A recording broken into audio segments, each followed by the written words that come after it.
மருதை ஆற்றின் குறுக்கே தடுப்பணை கட்ட வேண்டும் என்று அரியலூர் தொகுதி மக்கள் கோரிக்கை விடுத்துள்ளனர்.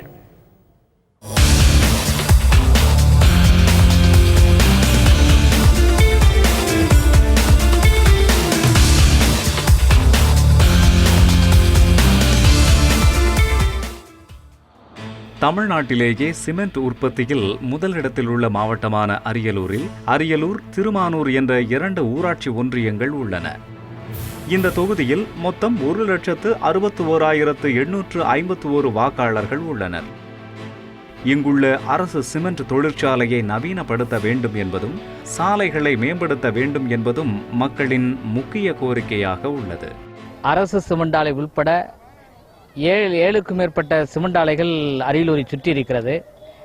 இந்த சிமெண்ட் ஆலைகளால் இந்த பகுதியில் மாசுபடுவதோடு மட்டுமல்லாமல் ராட்சத குழாய்கள் மூலம் ஆழ்குழாய் கிணறு தோண்டப்பட்டு இங்கு நீர் உறிஞ்சப்படுகிறது.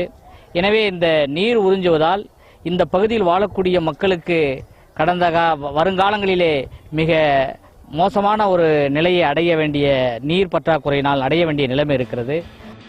புள்ளம்பாடி வாய்க்கால் மற்றும் மதகுகள் சீரமைக்கப்பட்டு ஏரிகள், குளங்கள் தூர்வாரப்பட வேண்டும் என்பதும் பிரதான கோரிக்கைகளில் ஒன்று.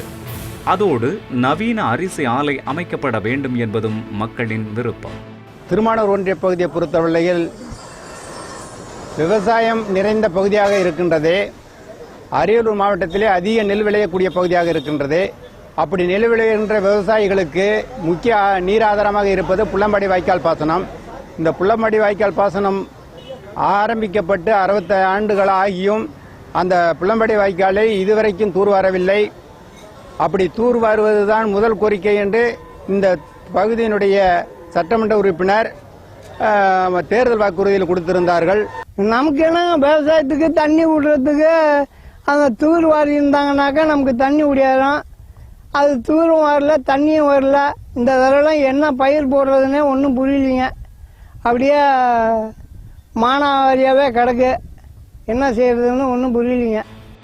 மருதை ஆற்றுக்கு குறுக்கே தடுப்பணை கட்ட வேண்டும் என்பதும் ஆற்று நீரை பறவைகள் சரணாலயமான கரைவெட்டி ஏரிக்கு கொண்டு செல்ல நடவடிக்கை எடுக்க வேண்டும் என்பதும் இன்று வரை நிறைவேற்றப்படாத கோரிக்கையாக உள்ளது.